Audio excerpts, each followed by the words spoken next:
Muy buenas tardes, bienvenidos a todos que nos acompañan desde lo presencial y desde lo virtual, y una vez más en esta diplomatura de farmacoeconomía, fundamento de farmacoeconomía, y como ya lo vimos en la clase anterior, el doctor Mariano Giorgi preparó todo el terreno para que en el día de hoy, en este módulo, el doctor Sergio Goldman, todo lo que realmente quedó pendiente o diríamos en alguna laguna académica, el doctor Sergio Goldman lo pueda resolver. Estamos siendo bastante demandantes.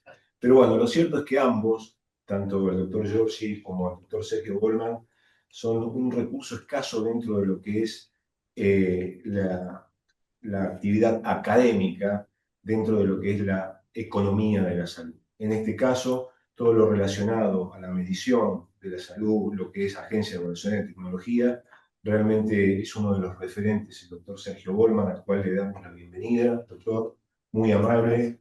He tenido la oportunidad de trabajar mucho tiempo con él y he aprendido muchísimo a sabiendas de que es un tema bastante árido, como se lo he comentado con el doctor Mariano Giorgi, pero bueno, él dejó abierto precisamente para que estos temas los complementara el doctor Sergio Goldman.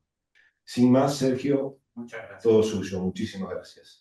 El término más adecuado de esta presentación fue lo del caso. Así que bueno, buenas tardes a todos. Gracias por la invitación, Víctor, nuevamente. Bueno, como saben, mi nombre es Sergio Goldman, soy médico. Hace 20 años que trabajo en la industria farmacéutica y a partir de ahí me fui metiendo en temas vinculados con la farmacoeconomía, con lo que es la evaluación tecnológica. Y diría que cada vez profundizando un poco más en el conocimiento de estas áreas. Mi perspectiva a lo mejor puede ser diferente a la que ustedes llevan en el día a día. Ustedes están todo el día en la trinchera de lo que es el sistema de salud, en una zona bastante áspera y árida. Y a lo mejor, bueno, está bueno en el sentido de que podamos a lo mejor discutir y aprovechar este ámbito como para poder profundizar acerca del tema. Me anoté un par de cositas antes, porque quería como introducción, ¿no es cierto?, antes de que empecemos a hablar del tema del día de hoy, pero un poco para que tengamos un poco el marco de lo que vamos a estar charlando en estos 2 días, este martes y el que viene. A mí me toca la parte de mostrarles a ustedes cuáles son los instrumentos que podemos utilizar en la farmacoeconomía en el día a día y poder aplicarlos en lo que es la evaluación de las distintas tecnologías que hoy tenemos en salud.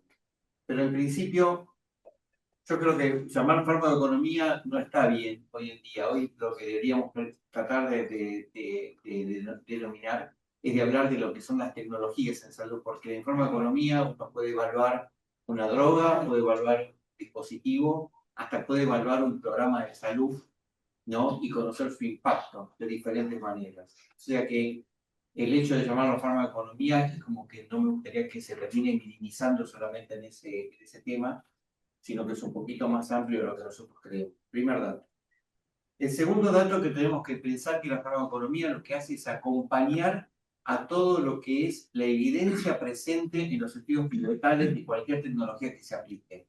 Nadie se va a poner a hacer farmacoeconomía con un producto, un dispositivo, un programa cuyos resultados realmente no demuestran un impacto sirve de eficacia, ¿no?, sobre la salud, ¿no es cierto? Si del vamos pensamos que los estudios pivotales nos permiten ver eficacia y poder llegar a la aprobación a través de una agencia regulatoria, tenemos que pensar que a partir de ahí uno puede pensar en paralelo diseños farmacoeconómicos que nos permiten brindar información adicional. El otro punto que tenemos que pensar es que yo siempre lo que veo en cualquier tecnología es que los estudios pivotales son los estudios que desde el punto de vista regulatorio nos permiten a nosotros definir la eficacia de cualquier tecnología, porque es lo primero que tenemos que definir. Y pareciera como, hagamos un ejemplo, si vamos por una calle, por el asfalto, encontramos todo lo que son los estudios pivotales y las veredas realmente son todo aquello que es estudios adicionales como pueden ser farmacoeconómicos, como puede ser también evidencia de la vida real, que a veces es un punto que van a ver que en la farmacoeconomía la evidencia de la vida real es fundamental y es hasta, vamos a decir, es mucho más realista desde el punto de vista de la utilización del recurso que uno está evaluando.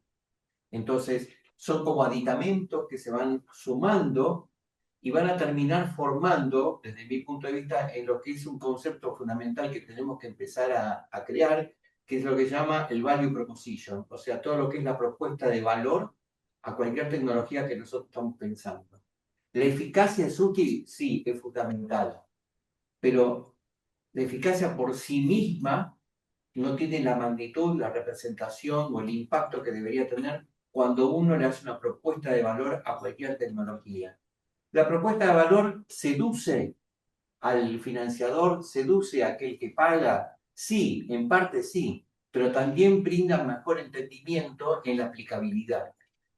Yo lo que creo es que desde el punto de vista, por la experiencia que fui logrando, escuchando y aprendiendo de muchos referentes al lado mío, es que la propuesta de valor realmente es lo que termina poniéndole el traje a cualquier tecnología que uno quiera terminar de aplicar. En el buen sentido, lo digo, ¿eh? En el sentido de su, vamos a decir, de su utilidad y del impacto que termina generando en el paciente o en la salud en general.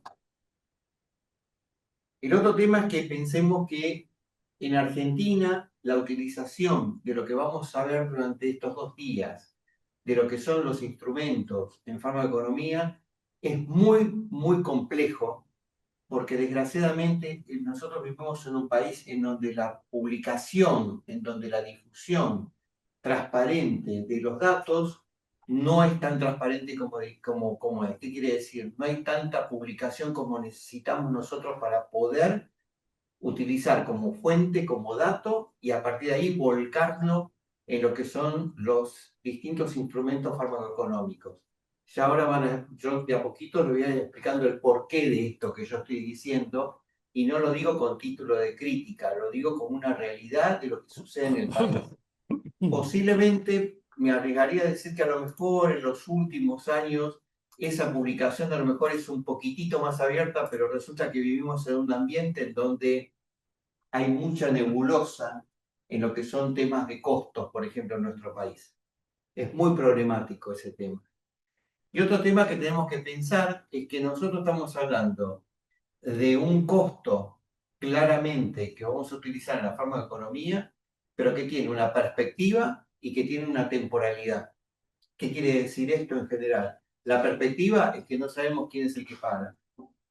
El segundo concepto, tiempo. ¿Cuánto tiempo estamos hablando de? Y ya van a ver por qué yo lo transmito de esta manera. Así que un poco me interesaba mucho empezar con esta introducción, porque desgraciadamente esto le va a aplicar a todos los skills que utilicemos nosotros en forma de economía y acá en adelante en su aplicabilidad. Y eso va a ser un tema muy diferencial, distinto a lo que hoy conocemos como un estudio clínico, ¿no es cierto?, donde tenemos objetivos y tenemos criterios de selección y de exclusión, donde tenemos una intervención, donde tenemos una pregunta clave, y acá la pregunta es un poquito más amplia cuando queremos analizarla, ¿de acuerdo? Así que pensemos que estamos metidos en esta nave que vamos a empezar a ver cómo la podemos desentramar como para tomar decisiones a futuro. Esto es un poco a título de introducción. Creo que seguramente con Mariano, en las últimas, lo conocen al doctor George, me imagino, ¿no? Bueno, con Mariano seguramente habrán hablado acerca de los costos, ¿no es cierto? No pretendo repetir, pero sí pretendo ir de lo más suavecito a lo más pesado que vamos a ir observando. En el tema de los costos, sabemos muy bien que hay costos relacionados con la enfermedad y hay costos relacionados con la intervención. Y cuando hablamos de costos relacionados con la enfermedad, siempre pensamos en cuánto me cuesta el paciente que tengo internado, pero nunca contabilizamos lo que se llaman las complicaciones de los pacientes. O sea, ya lo vamos a ver en una herramienta que yo les traje hoy, que es carga de enfermedad. Van a ver que cuando uno habla realmente de los tratamientos, tenemos que hablar no solamente de los tratamientos, sino de sus complicaciones también, y es parte de los costos que tenemos que analizar. Y cuando hablamos de los tratamientos en sí, no solamente es la adquisición de la tecnología que estemos utilizando, sino de los efectos adversos que está generando esa misma tecnología si es que los pacientes lo padecen. Entonces, lo que nosotros tenemos que ver es cómo podemos reducir esas complicaciones de la enfermedad, de alguna manera, porque estamos hablando de enfermedades crónicas, ¿no? Y desgraciadamente, en la biología, en lo que nos ha enseñado la medicina, pocas enfermedades son curables. Todos hablamos, ¿no es cierto?, que una de las enfermedades curables son las infecciosas, es verdad. Tratamos a los pacientes con antibióticos, tratamos con antivirales, tratamos con un montón de cosas, infectológicamente hablando, pero las enfermedades crónicas, la verdad, son pocas las que terminamos solucionando, lo cual nuestro impacto a largo plazo siempre es pensar cómo podemos reducir esas complicaciones. Seguramente con Mariano habrán visto este cuadro, ¿no? Hay millones de clasificaciones de los costos, no hay una sola. Yo siempre utilizo esto porque a mí me resulta cómodo, pero no me odien a mí. La clasificación que ustedes utilicen de costos, mientras ustedes la tengan clara, es válida, ¿no? A mí me resulta cómodo porque separo lo que son los costos directos médicos, los costos médicos en forma directa, o sea, lo que es tratamiento, el suministro, las instalaciones, el personal, todo lo que influye o lo que necesito si quisiera yo aplicar una determinada tecnología. Por ejemplo, últimamente se utilizan muchos productos que son de origen biológico. Muchos de esos requieren una enfermera. Muchos de ellos requieren que sean los pacientes no internados, pero sí colocados en áreas de resguardo, esperar unas horas, observar qué pasa con el paciente y después se va de alta. ¿Cuál es el costo de todo eso? ¿Qué piensan? ¿Que solamente es el costo de la droga? No, puede ser el hospital de día, el recurso del médico, la enfermera, Bueno, los insumos. perfecto, me encanta que me lo digas. A veces no está contabilizado, ¿no es cierto? Nosotros vivimos en un sistema, ¿no?, de salud en donde realmente, ¿qué pasa? Como hay un montón de costos fijos, no se sabe realmente cuánto es el costo del tiempo, cuánto es el costo que tiene la enfermera por el hecho de estar esas horas con ese paciente. No es que la enfermera termina cobrando por hora. La enfermera debe tener un honorario fijo, como un salario, como corresponde, por un trabajo como le corresponde al médico, pero eso se contabiliza de alguna manera. Entonces, es parte del costo directo que tenemos que aprender nosotros a desglosar. Es un ejercicio que hay que mentalizarse de alguna manera porque lo tiene. Requiere algún análisis, requiere algún electro del paciente, por ejemplo. Por ejemplo, ustedes saben que hay un producto para esclerosis múltiple que al principio cuando se aplicaba era muy novedoso, muy útil, pero requería de un electrocardiograma. Entonces era llamar al técnico, el paciente estaba en la sala después de haber tomado la medicación, observarlo, sacarle el electro, leer el electro, informarlo que está en condición y se va a su casa. Todo ese circuito, aunque parezca simple, a veces no se contabiliza. Son cuestiones que a veces nosotros no las tenemos como segmentadas y desglosadas en el área de costo. Hay costos no médicos.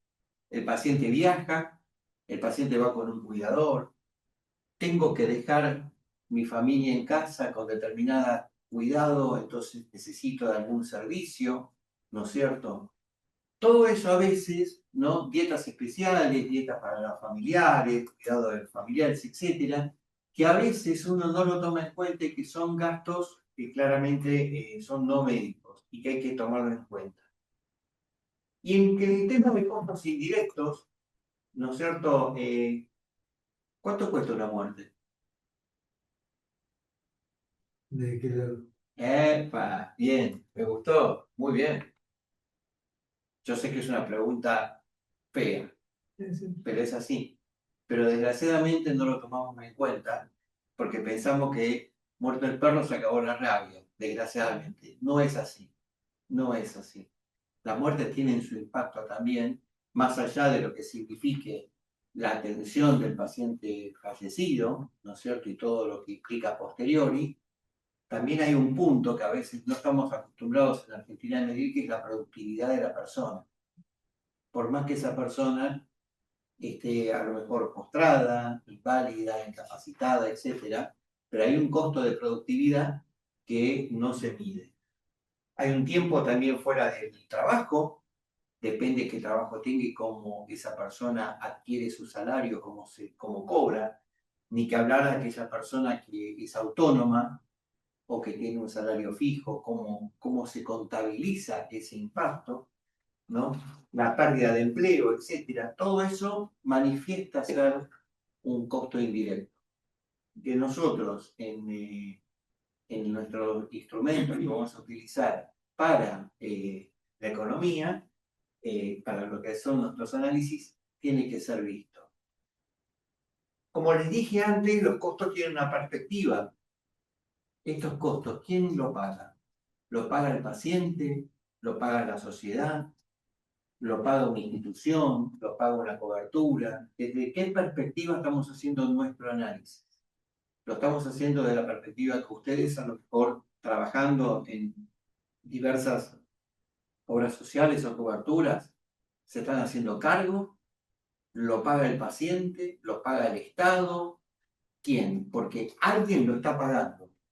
Tenemos una costumbre, y por suerte creo que en los últimos años está como mejorando, o vamos a decir, clarificando un poquito más, de entender, ¿no?, que ese concepto de la gratitud no existe en salud.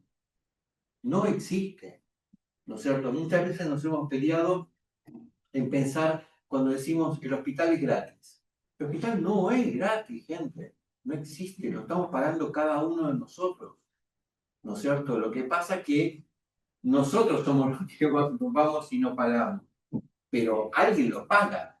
Entonces, ese concepto tenemos que entender. Y en general, se trata de que los estudios que se hacen farmacoeconómicos tengan una perspectiva más social que privada. ¿Y por qué se piensa en esto?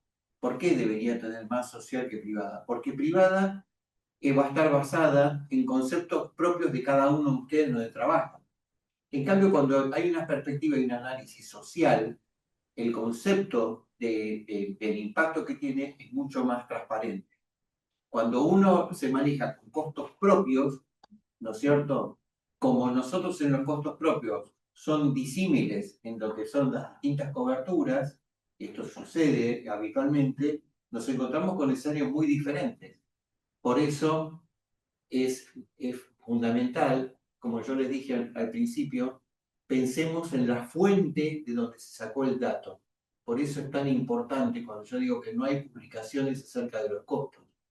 Eso es lo que hace que el dato, que el análisis, no termine siendo tan abierto, tan con apertura necesaria como para decir, bueno, el análisis es creíble, es transparente, se va para adelante. Entonces, este concepto es brutal, pero tiene que ser así. El financiador, en este caso, también hay que entender en la perspectiva del financiador, el paciente, a veces entender el tema también del concepto del copago, y acá tiene mucho impacto, y lo temporal es crucial.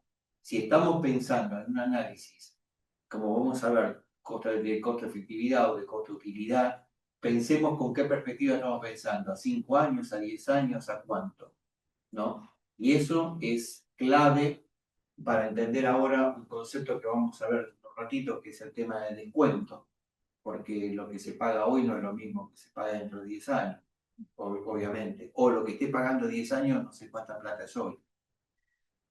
Entonces, esta tablita que les traigo acá es un poco para resumir, ¿sí? Esto lo saqué de Lancet, pero esta fue una tablita que yo la cuido porque la verdad es gráfica en el sentido de ejemplificar lo que venimos nosotros hablando. De entender un poquito, fíjense, en función de cada uno de los costos que ponemos acá, estos son ejemplos, ¿cierto? no son todos los costos. Pero, por ejemplo, si queremos analizar cada uno de los costos, ¿cuánto es el paciente, cuánto es el médico, cuánto es el hospital, cuánto es el pagador, cuánto es el Estado? ¿No es cierto? Como para tener una idea, y creo que el día de mañana, si quieren hacer algún tipo de estudio, puede ayudarlos a poder utilizarlo. Esta presentación yo igual la dejo, así que después si quieren la pueden hasta quemar. Pero les dejo como para que no pierdan tiempo copiando esto, pero más que todo para que no. Entonces, de alguna manera, cada uno de estos costos que vemos acá, tanto directos como indirectos, nos permite un poquito ejemplificar esto que venimos hablando. El otro concepto que tenemos que tener en cuenta para los estudios farmacoeconómicos es a qué llamamos beneficio. Porque ya hablamos de los costos, que es lo que generalmente está en el numerador del ratio que vamos a estar midiendo. Ahora, ¿qué llamamos beneficio? Y los beneficios son los outcomes que estemos midiendo. Los outcomes son los puntos finales de cualquier estudio. Estamos hablando de hospitalizaciones, estamos hablando de mortalidad, estamos hablando de tasa de curación, ¿sí? Y que en general, cuando hablamos de los outcomes sabemos que tenemos outcomes que son duros, que en general están vinculados a eventos claves, depende de cada patología que hablemos, ¿no? Hablamos de sangrados, hablamos de accidentes cerebrovasculares, hablamos de infartos, hablamos de tasa de cirugía, etc. Esos son puntos finales claves. Y hablamos de puntos subrogantes. A veces hay eventos, por ejemplo, que no se pueden medir en el tiempo.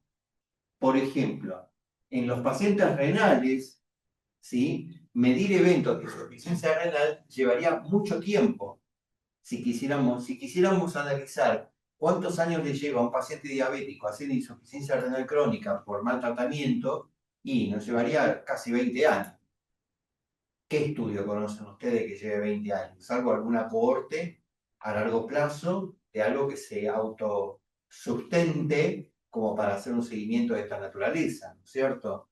Entonces, en general, por ejemplo, utilizamos algún parámetro que nos sirva como subrogante. Ejemplo, por ejemplo, proteinuria. La proteinuria es un buen subrogante para tener como ejemplo si quisiéramos ver patología renal, ¿sí? Tanto para una insuficiencia renal crónica, para una glomerulopatía, para pacientes, por ejemplo, que sufren de hipertensión maltratada, etcétera, etcétera.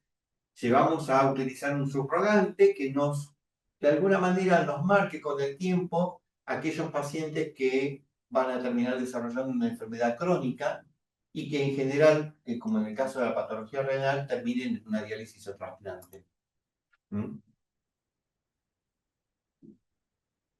En general, los puntos finales intermedios tenemos algunos, como puede ser bueno, muchas veces la eficacia se mide, por ejemplo, en la dislipemia, tratamos de ver cuánto responden con el LDL típico.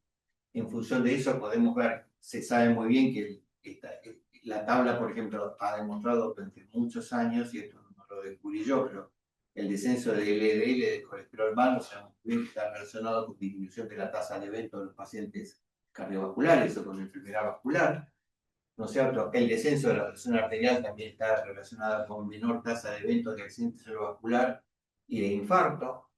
Algunos marcadores, por ejemplo, económicos, como puede ser, por ejemplo, disminución del número de visitas que se hacen a las guardias, ¿no es cierto? También hace que el paciente tenga mejor evolución.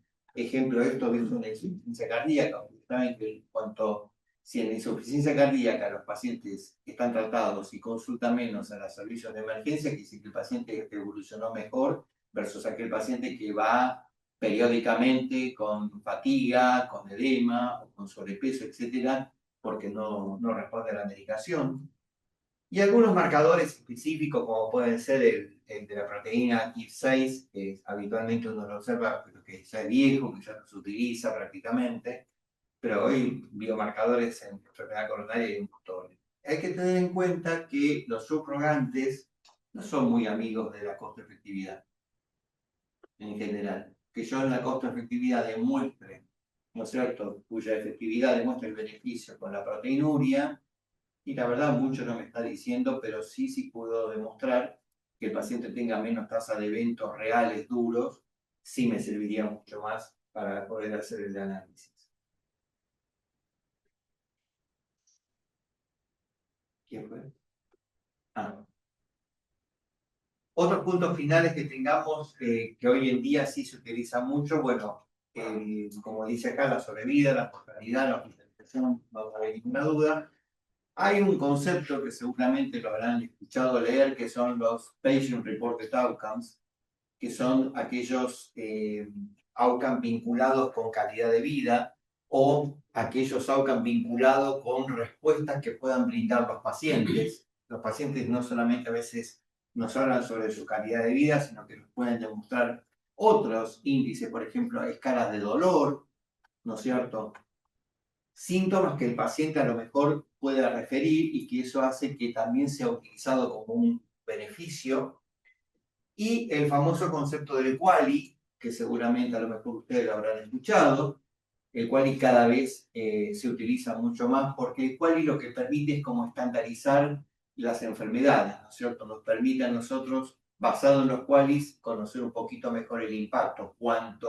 Cualquier tecnología, cuanto más QALY pueda ganar en el tiempo, más utilización tiene, más beneficio tiene, y por ende yo puedo a lo mejor hacer una especie de escala de tornado, como se le dice, o una escala de valores o de liga, donde yo puedo decir, bueno, tales intervenciones tengo y con esto gano tantos quali, entonces, como puedo decir, bueno, cuanto más quali gane, mejor va a ser mi intervención, por lo tanto, más voy a apoyar a esas tecnologías que a lo mejor más ganancia de quali tenga. El quali es ahora lo vamos a ver un poquito más en detalle de cómo se calcula, ¿no? Pero tengamos en cuenta que también el quali es un punto final importante a la hora de que cuando veamos los estudios de costo-utilidad. ¿Vamos bien hasta acá? Bien. Tasa de descuento. Este es un concepto clave que tenemos que tener en cuenta porque resulta que al costo le sumamos un concepto de temporalidad, como les dije antes.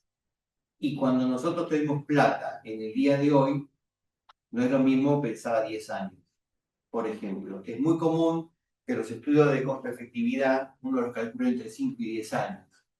Lo cual, eso está hablando nosotros, que el valor del dinero no es lo mismo ahora que dentro de 5 años. Entonces a eso hay que aplicarle lo que se llama una tasa de descuento. Esa tasa de descuento tiene que estar ajustada. La pregunta del millón es, ¿cuál es la tasa de descuento en la Argentina?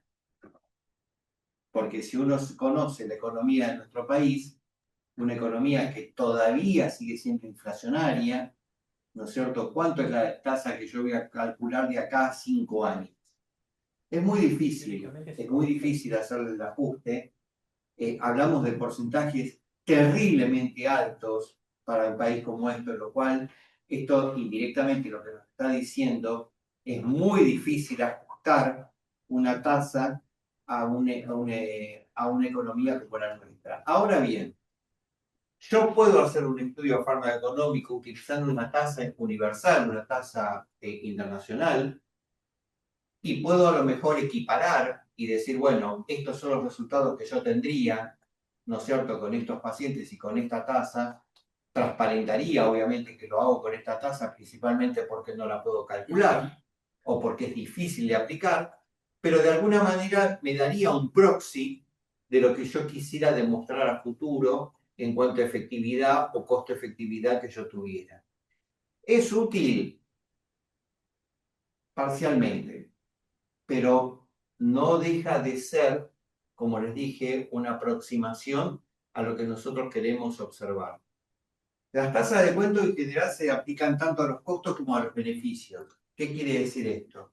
Ustedes me pueden decir, yo la tasa de descuento la puedo utilizar en un quali y me van a decir, pero el quali es calidad o es impacto o es un beneficio. ¿Cómo le voy a utilizar una tasa de descuento? Bueno, sí se debería utilizar porque de alguna manera estamos tratando de un ratio y ese ratio no puede correr solamente sobre los costos, ¿sí? Y aparte se entendería que el impacto que puede tener una tecnología también puede ser para bien o para mal, entonces también puede ir mejorándolo el paciente. De cualquier manera, como estos son relaciones, hay que tener en cuenta que uno tiene que mantener esa homogeneidad, esa constancia, tanto para el numerador como para el denominador. ¿Por qué se usa esto? Porque hay una preferencia temporal que tenemos que tener en cuenta en cuanto al beneficio real inmediato que tenemos que tener. Hay un costo de oportunidad también con el dinero. Lo que yo haga hoy con el dinero no sé si es lo mismo que podría hacer dentro de 5 años.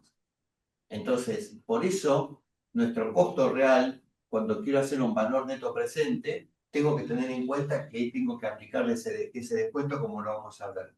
Y en farmaconomía se usa mucho comparar tratamientos. Comparamos mucho, porque también tenemos que ver de qué manera uno puede ser más eficiente con el poco monto de dinero que uno tenga. Nosotros tenemos un grave problema en la farmacoeconomía. Tenemos un presupuesto que es finito, pero la demanda de salud es infinita. ¿Cómo cotejamos un concepto de finitud como tenemos con el costo versus lo infinito que puede ser nuestra demanda? Es sumamente conflictivo y hace que tengamos que hacer todos estos malabares. Una pregunta. Sí, En cuanto a la tasa de descuento, ¿no? sí, Supongamos que tengamos una economía estable. estable. ¿Qué toma como base, como referencia, como punto? ¿Cuál sería? En general lo que se toma en cuenta es el valor inflacionario anual que pueda tener, porque todo el dinero que uno tiene, toda economía estable mantiene un determinado valor inflacionario, que puede ser mínimo, ¿no es cierto? Y en general lo que se hace es decir, bueno, supongamos que tengamos una inflación del 0,5% anual. Supongamos. ¿Cuánto es el dato que yo voy a utilizar de descuento? En general, por ejemplo, los nórdicos utilizan 3 años seguidos.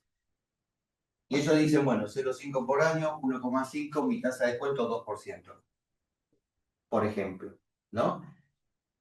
A su vez, y respondiendo a tu pregunta, hacen distintos análisis de lo que se llaman análisis de sensibilidad. Hacen el mismo análisis diciendo, bueno, ¿qué pasa si yo tengo una tasa de descuento del 1, del 2, del 3, del 4? ¿No es cierto? Van observando, porque como tienen un parámetro estable, es difícil de proyectarlo. Pero vos tenés una curva, ¿no es cierto?, inflacionaria en el largo plazo. Siempre existe eso. Y se utiliza ese valor. Pero va variando. Va variando, sí, se toma un promedio. Sí, sí, sí, sí, es correcta tu pregunta. Se toma un promedio. O sea, idealmente sería buenísimo tener una curva actuarial de eso. Es difícil. Pero si uno suma los últimos 10 años, por ejemplo, como ellos tienen una economía estable, pueden proyectar a futuro, ¿no es cierto?, cuánto es la inflación que pueden tener de acá a 5 o 6 años.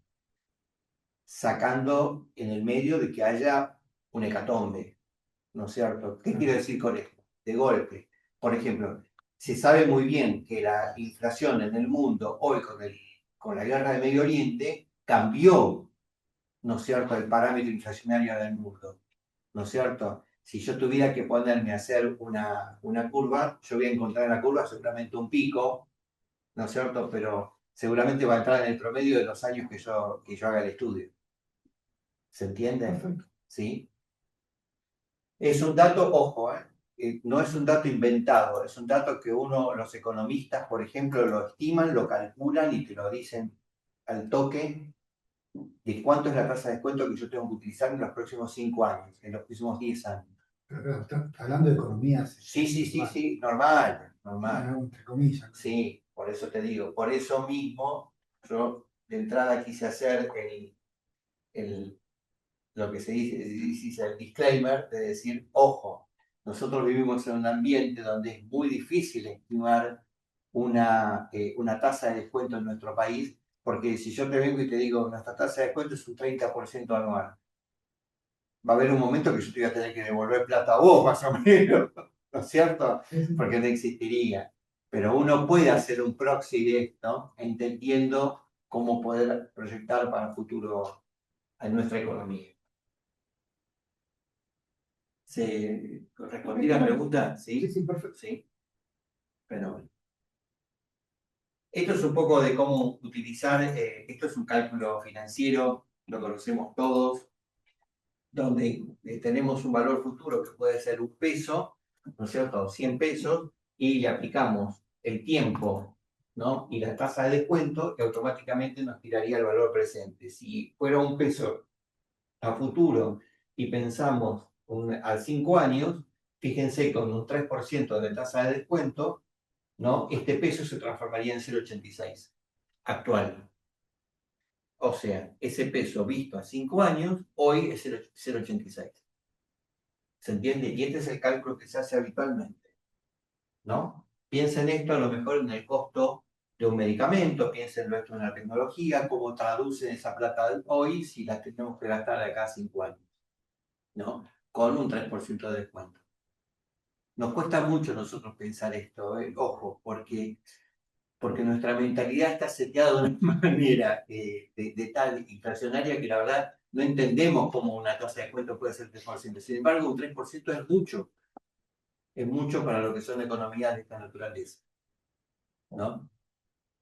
Creo que podemos terminar acá, ¿no es cierto? La charla y allá.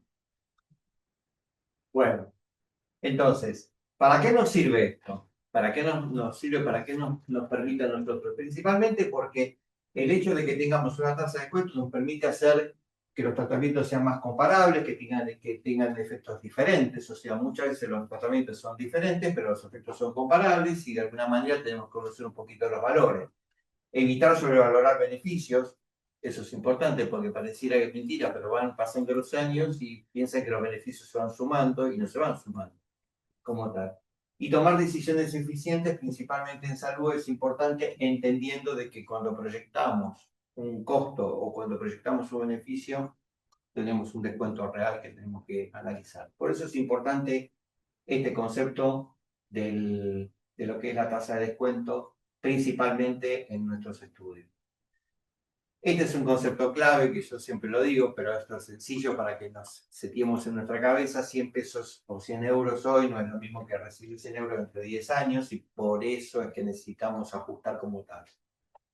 Saliendo un poquito ya de lo que son los valores en sí, empecemos un poco a ver de dónde vamos a sacar nuestra información acerca de eficiencia o de eficacia o de efectividad, como vamos a analizar. Entendamos que nuestra fuente de información en cuanto a lo que son impactos en los estudios es mucho más claro, es mucho más transparente. Diríamos, tenemos más fuentes de información versus a lo que yo les comenté acerca de los costos. Cuando hablamos de los estudios, ¿no? Tenemos que pensar que en la mayoría de los estudios que son de características de eficacia son estudios prospectivos, o sea, son estudios diseñados a futuro. Son estudios que arrancan el día hoy, que es el día cero, y yo evalúo de acá en adelante cuál va a ser la eficacia o la respuesta terapéutica que tenga cualquier intervención que yo aplique en un paciente con determinada patología. Entendamos bien que los estudios prospectivos son los que nos permiten ver realmente eficacia. ¿Qué pasa con los estudios retrospectivos? Ustedes van a decir, un estudio retrospectivo que fue para atrás, ¿no es cierto? ¿Me puede brindar la misma información? Depende de la prevalencia de las enfermedades. En patologías que son muy poco frecuentes, la fuente de información que tenemos es retrospectiva, porque es muy difícil encontrar esos pacientes. Entonces, aquellos estudios que son de características caso-control y que uno a lo mejor no les gusta porque son diseños difíciles de entender y porque son vamos a decir, son raros, y donde la medición que yo utilice, el estadístico que utilice en general son este tipo de chance, porque es el famoso odds que yo estoy analizando, distinto es cuando utilizo un riesgo relativo que realmente me permite ver a futuro el impacto que tiene una determinada tecnología. Pero los estudios prospectivos y retrospectivos son claramente el dato clínico de información que necesitamos. Otros estudios que tenemos son los famosos consensos o los famosos paneles de expertos que nos brindan información para tomar decisiones a futuro de nuestros pacientes. Y esto es importante porque los paneles de expertos lo que hacen es definir en los casos que son extremos, de alguna manera, una conducta, ¿no? Para definir el futuro del tratamiento. Y en general siempre hacemos mucho hincapié en este tema, en las fuentes oficiales, los costos y las bases de datos. Acá en la Argentina es muy difícil y entendamos que los costos son muy dirigidos a la perspectiva que nosotros estamos analizando. Los costos distintos son los del Estado, distintos del financiador, distintos del paciente, distintos de quien sea. Tenemos que pensar en la perspectiva clave, como dijimos desde el principio, en que esto es fundamental y que las fuentes en general son muy poco publicadas en nuestro país. En cuanto a un tema que es importante es que quiero hacer mucho hincapié es en el tema de que las fuentes a veces que tengamos que cuando hablamos de evidencia, pensemos en aquella fuente que tenga validez externa. ¿Qué significa esto?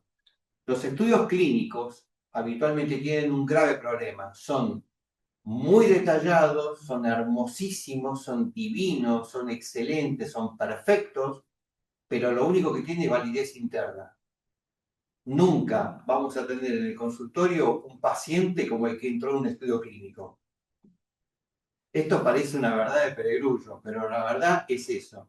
Cuando decimos, por ejemplo, un determinado paciente A en una determinada patología, cuya evidencia demostró una eficacia determinada con una tecnología, queremos ver al paciente, nunca ese paciente va a reflejar lo que encontramos en un estudio. Es muy pocas veces nos sucede eso, porque son pacientes sumamente puros para la patología que analizamos. Por eso, cada vez más, en la farmacoeconomía se pretende buscar más información de la vida real. Y un dato que quiero que se graben a partir de ahora, que es fundamental: nunca traduzcan un estudio de un clinical trial, un estudio hecho pivotal, nunca lo traduzcan en costos, porque no existen, porque esos pacientes de costo de un estudio clínico son mucho más caros que los pacientes que nosotros analizamos en la vida real. Y aparte, nuestro paciente es diferente, porque seguramente ese paciente que tiene la misma patología, en el estudio clínico no hubiese servido. Y eso, analícenlo y se van a dar cuenta, es diferente. Cuando analizamos costo de la vida real, cuando analizamos eficacia en la vida real, siempre es menor, ¿no es cierto? Ejemplo clave lo tenemos, por ejemplo, que se vio mucho y que está muy bien estudiado, es en lo que es insuficiencia cardíaca. Los estudios en la insuficiencia cardíaca demostraron que la eficacia del descenso de la mortalidad es del 20% en general. Beta bloqueantes, inhibidores de la aldosterona, ARNI, ARA2, IECA, todos han demostrado que los pacientes en insuficiencia cardíaca en un estudio clínico tienen disminución de la mortalidad del 15%. ¿Cuál es la mortalidad de los pacientes en la vida real de insuficiencia cardíaca? 10% anual. Gente, olvídense, o sea, son escenarios diferentes y tienen, vamos a decir, requisitos diferentes. Entonces pensemos que lo que nosotros hablamos, ¿no? Y queremos ver de eficacia es la validez externa que tenga esa información. ¿De acuerdo? ¿No? Discúlpenme que yo sea un poco enfático en esto, pero la verdad es clave para el entendimiento del dato que vamos a tener, porque yo tengo mucha obsesividad con el dato que utilizo más allá con el análisis que hagamos. Claro, me está diciendo que me sale más caro un paciente que está, una persona que está en el estudio, Totalmente. que el que está. Totalmente. Sería el precio. Te voy a contar algo. ¿Cuántas veces vos ves un paciente en un estudio clínico? ¿Cuántas veces lo ves? Hablamos de una patología crónica. Y resulta que mi estudio es para 3 años. ¿No es cierto? Es una patología crónica. ¿Cuántas veces vos te crees que lo vas a ver? ¿Cuántas visitas puede llegar a tener ese paciente? Claro, depende de lo que estés midiendo, etc. Pero promedio. Y 2 veces por mes. 2 veces por mes. Nada, es mucho. ¿Es mucho? No, en un estudio clínico habitualmente vos, un paciente con estas patologías, los vas a ver, te diría, 6, 7, 8 veces en el año. Claro, pasa que yo pienso desde el punto de vista asistencial. Claro, está bien. Pero en la vida real, un paciente que es crónico, capaz que lo ves cada 3 meses, ¿no es cierto? Hay pacientes que lo ven mensualmente porque a lo mejor ese paciente requiere que lo veas mensualmente. Pero en la vida, sí, posiblemente, y cada 2 meses va a ver al cardiólogo, cada 3 meses va a ver. Digo el cardiólogo porque me toca a mí, porque lo conozco, ¿no es cierto? Pero es lo que sucede. Un paciente coronario, crónico, cada 6 meses a lo mejor. Un estudio clínico no. Y solamente te hablé de la visita. No te hablé de lo que le haga al paciente, de lo que yo le mida, de lo que quiera ver con el paciente, qué es dosaje de sangre, un electro, que le haga una placa, que le pido tal marcador. ¿Entendés? Mucho más caro.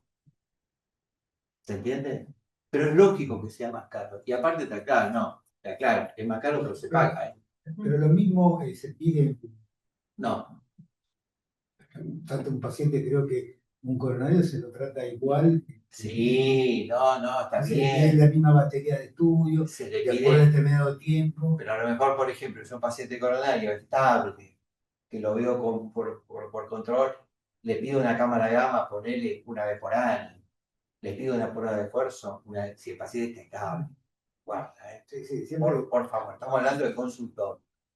es O un sea, paciente ambulatorio. claro, el paciente ambulatorio vos lo vas a monitorear, lo vas a ver una vez al año una prueba de esfuerzo, le vas a pedir unos análisis, y así lo vas. La segunda vez que viene en el año no le pedí lo mismo, ya le pedí la otra vez, ¿viste? Pero así es como lo vas controlando. Pensaba yo, sí.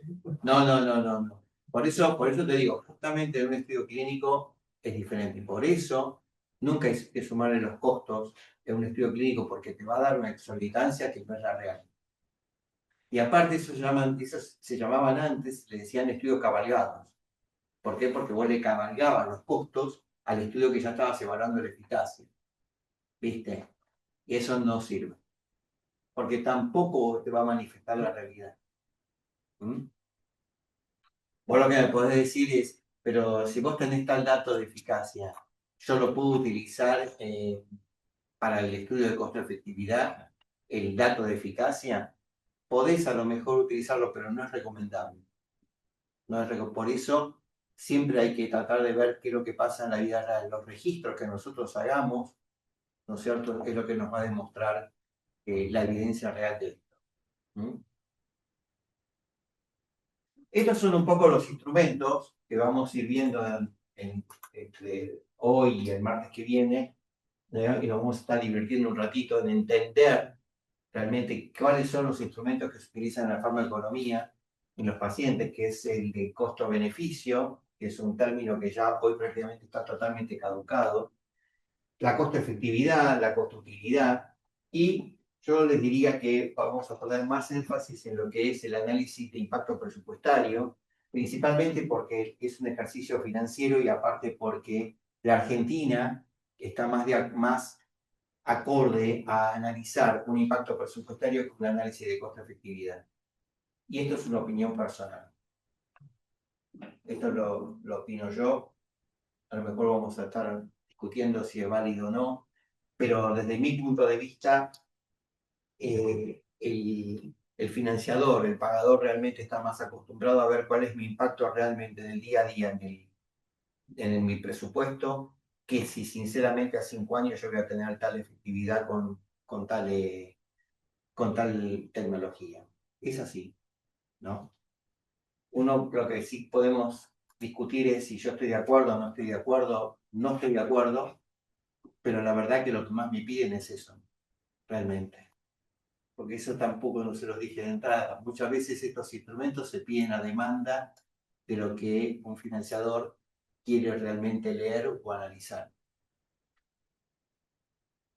Esto es un poco las diferencias, ¿no es cierto? Esta diapositiva la van a ver repetida varias veces, porque cada modelo que vamos a analizar yo lo coloco a propósito, ¿no? Vamos a empezar un poquito a ver cómo venimos de tiempo, ¿bien? 5, 5. Bueno, 6.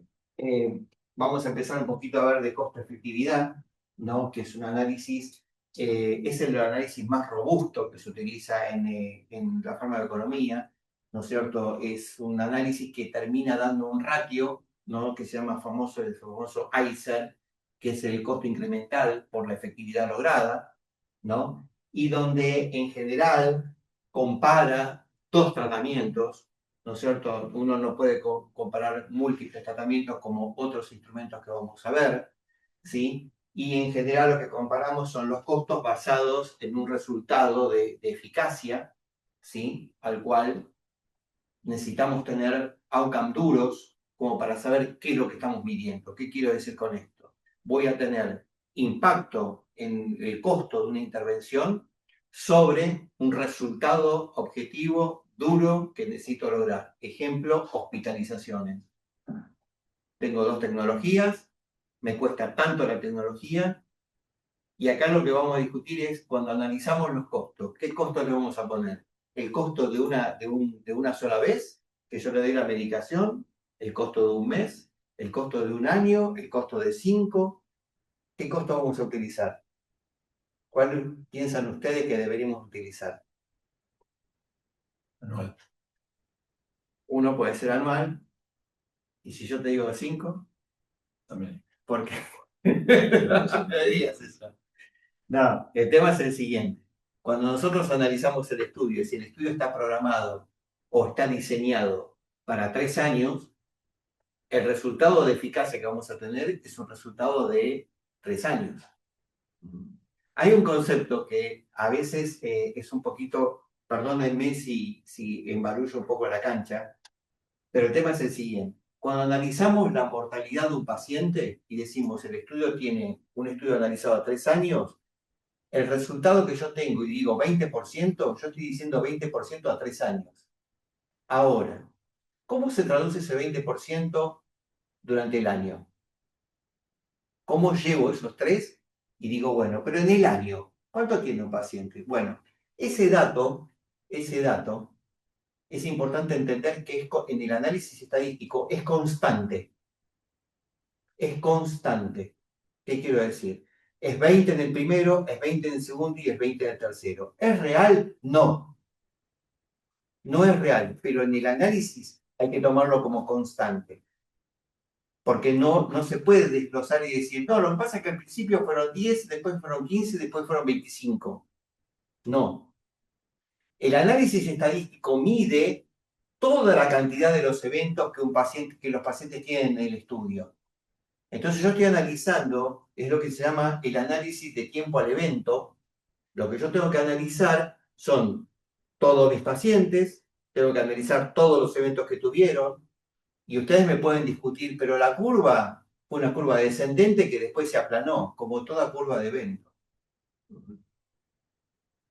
Ahora, lo que tenemos que pensar es que nosotros tenemos que pensar que para nuestro resultado, ese valor se transforma en un dato constante.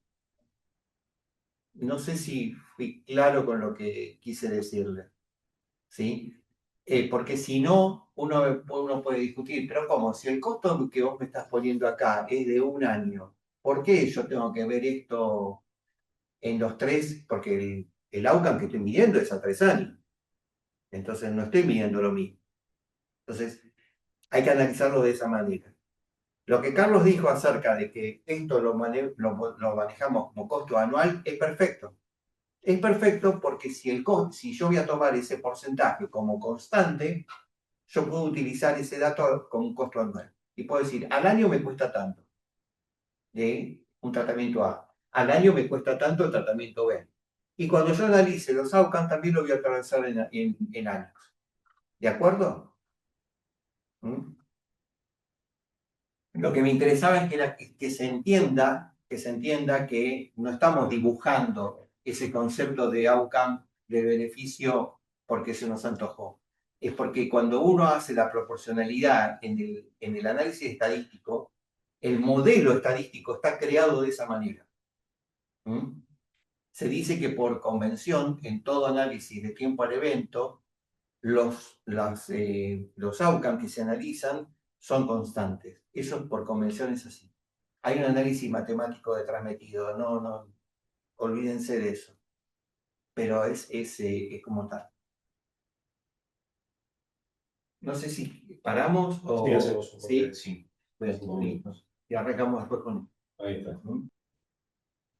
Bueno, siguiendo un poco con los temas que tenemos, vamos a empezar a hablar de costo-efectividad y, a ver, me gustaría que empecemos a decir de qué estamos hablando cuando hablamos de algo costo-efectivo, ¿no? Y cuando decimos costo-efectivo, no es decir que algo sea más barato. Lo que sí tenemos que tener en cuenta es lo que nos va a demostrar un análisis de costo-efectividad es cuánto estamos dispuestos a pagar. Y ahora van a ver por qué la respuesta va a ser esa, ¿no? Y a veces pensamos en forma muy semántica o pensamos a lo mejor una forma muy, vamos a decir, insuficiente de pensar a lo mejor que esto lo barajamos o lo analizamos vinculado a si esto es más caro o es más barato en salud. No, la costo-efectividad no es algo que es más barato. Van a ver que la costo-efectividad está más ligado al concepto de la eficiencia y sí está ligado a entender cuánto realmente estamos dispuestos a pagar. El willingness to pay es un concepto que tenemos que empezar a barajar en lo que es la costo-efectividad, porque es la voluntad de cuánto estamos nosotros dispuestos a pagar por una tecnología, ¿no? O por un cambio en la tecnología, ¿sí? Y ustedes me van a decir, ¿y quién define esto? Bueno, ya vamos a llegar a eso, a pensar cómo vamos a definirlo. Pero lo importante es que en todo sistema de salud ordenado, ¿escucharon lo que dije? Sistema de salud ordenado, podemos definir de alguna manera o podemos medir cuánto estamos dispuestos a pagar por una tecnología nueva. Todos estaríamos dispuestos a pagar el mismo valor y si viviéramos en un país a lo mejor un poquitito más ordenado como puede ser Inglaterra, ¿no? Eso se definiría a lo mejor a nivel nacional. Pero nosotros no estamos viviendo en Inglaterra, nuestro sistema es totalmente diferente, por lo tanto este famoso concepto del willingness to pay claramente va a ser diferente, ¿no es cierto? Y nuestro concepto que se va a volcar posteriormente en la costo-efectividad también va a ser diferente en cuanto a criterios. Entonces, lo que hablamos de disposición a pagar es el valor máximo que una sociedad, un sistema de salud o una persona está dispuesta a pagar para obtener un concepto adicional de salud, ¿no? Y digo adicional de salud porque salud tiene, porque si no, no estaría hablando el padre de la persona, o estaría vivo y estamos hablando de gente que supuestamente padece de una enfermedad y quiera tener un beneficio adicional y decir, bueno, a lo mejor, ¿cómo puede hacer para ganar un quali? ¿No es cierto? Cuando veamos el concepto de quali. O cómo puedo ganar a lo mejor un beneficio en que me lleve a tener un mejor pronóstico en mi patología a través de una tecnología determinada que quiera aplicar. O cómo puedo hacer que un paciente a lo mejor se termine hospitalizando un poquito menos, ¿sí? En cuanto a una tecnología, ¿no? Pero vamos a decir, para este fenómeno de disminuir una hospitalización, lo que tengo que hacer es también tener un desembolso de algo que alguien supuestamente debería pagar. Entonces, claramente, como dice acá abajo, si tuviéramos que pensar un costo incremental y cuáles ganados, estaríamos viendo, y si este costo incremental, este ratio, va a estar por debajo de este willingness to pay, o sea que a la larga en los estudios de costo-efectividad terminan siendo umbrales, ¿no? Me va a determinar si puedo o no considerarlo como un costo efectivo. Ahora lo vamos a ver mejor en una tabla como para que quede un poquitito más claro. Tengan un poquito de paciencia. Entendamos que estos son los conceptos que tenemos que pensar en el estudio. Supongamos que nuestro willingness to pay es 30.000 libras por quali. Supongamos 30.000 euros por quali que utilicemos, ¿no es cierto? ¿Qué quiere decir esto? Yo, si quisiera ganar un quali, yo hasta 30.000 euros, yo pago una tecnología determinada, ¿sí? Si un nuevo medicamento me cuesta 20.000 por cada quali que se genera, digo, sí vale la pena, ¿de acuerdo? Pero si cuesta 60.000, tengo un problema, ¿no es cierto? Eso es lo que vamos a ver en la tabla. Entonces, la pregunta del millón, para empezar a hablar de esto, es, pensemos lo siguiente, ¿de dónde sale el Winning to Pay? ¿Quién me dice a mí cuánto es lo que yo puedo pagar? Bueno, por eso les dije de antemano, si estuviéramos en un sistema de salud un poquito más estable, más ordenado, con números en forma objetiva, podríamos determinarlo esto. Y ustedes saben que el NICE, en el Reino Unido, determina un poco el Willingness to Pay, que tiene que tener un estudio de costo-efectividad. ¿Es la única entidad? No. Hay otras entidades también que lo determinan, ¿no? Mismo a veces lo que pasa es que el NICE es una entidad totalmente autárquica y prácticamente es la rectora, vamos a decir, de todos los, a lo mejor, conceptos o parámetros que deberíamos tener en salud como para que eso se aplique. Entonces, se sienten con la autoridad de poder hacerlo. El Willingness to Pay tiene un concepto que es el siguiente, que yo encima puedo segmentarlo por población. ¿Qué quiero decir por esto? Yo puedo tener un Willingness to Pay para, a lo mejor, para los pacientes que tienen menos de 50 años. Pero para un paciente que tiene a lo mejor 80 años, capaz que voy a poner otro valor de umbral. Y eso es muy importante, por eso es muy importante en el análisis de un estudio, qué población estamos analizando. ¿A qué población yo voy a terminar pagándole esta plata para que tenga este beneficio? ¿Se entiende esto? Entonces, el umbral, que ahora lo vamos a ver, les voy a mostrar dónde, determina de alguna manera hasta dónde yo estoy dispuesto a pagarle por un paciente para que logre, en este caso, un quali. Puede ser para que logre, por ejemplo, una internación menos, puede ser que logre a lo mejor que sobreviva, puede ser que logre a lo mejor menos visitas a una guardia, etc. Esta tabla que vemos acá, que es un gráfico terriblemente tradicional, recontra conocido, pero lo que nos mide acá es el outcome en la horizontal versus los costos en la vertical. ¿Sí? Entonces tenemos 4 cuadrantes. Pongámonos a pensar lo siguiente. Si yo estoy, por ejemplo, tengo beneficios mejores, pero es más barato, es obvio que este cuadro es el que más me gusta. ¿No es cierto? Si yo tengo menos beneficio y es menos costoso, guarda, acá es una alerta. No es que no sirva. Yo a lo mejor pago menos para tener un poquito menos de beneficio, pero es lo que puedo pagar. A veces es el cálculo que tenemos que pensar. Si es más caro y encima es menos eficaz, olvidemos no. Este es el que más nos gusta. Siempre nos paramos en este famoso cuadrante que decimos, bueno, resulta que toda tecnología es más cara, entonces, bueno, va a haber hasta corto pago, ¿no es cierto? Pero resulta que tengo más beneficio, entonces yo digo, si estoy, si estoy por debajo de la curva, me arriesgo un poquito más, pero si estoy un poquito más para arriba, no, porque es más caro. Bueno, ahí empezamos a jugar, ¿no? Seguramente en este es el que más a lo mejor estamos queriendo decir que este caso puede ser. Acá le ponemos a ver, vamos a ver, porque acá estoy pagando un poquito menos y es lógico, si pago un poquito menos, tendré a lo mejor un beneficio menor. Pero bueno, vamos a ver cuánto es lo que corre. Este sería ideal, pero este obviamente está desterrado totalmente.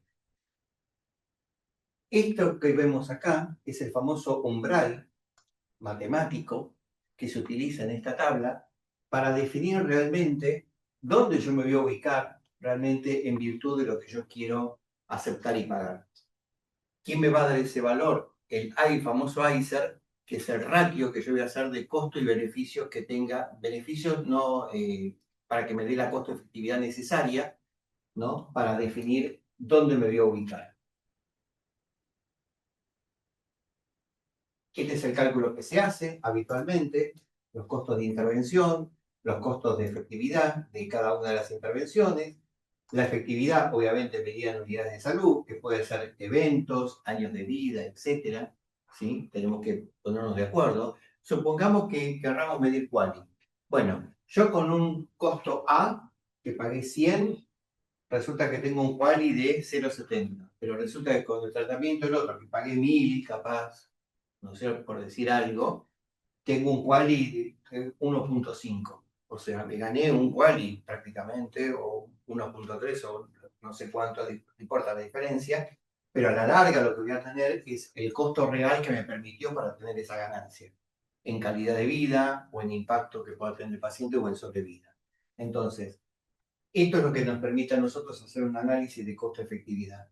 ¿Es útil realmente? Por eso, esto es importante antes de seguir, este famoso ICER que nosotros tenemos, es importante porque lo que tratamos es de centralizar en un ratio una conclusión del estudio.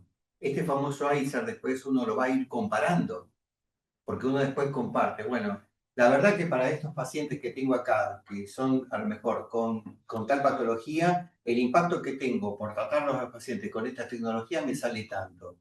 Y después puedo comparar con otros, a lo mejor con otras patologías, pero tengamos en cuenta que tenemos que comparar el mismo beneficio.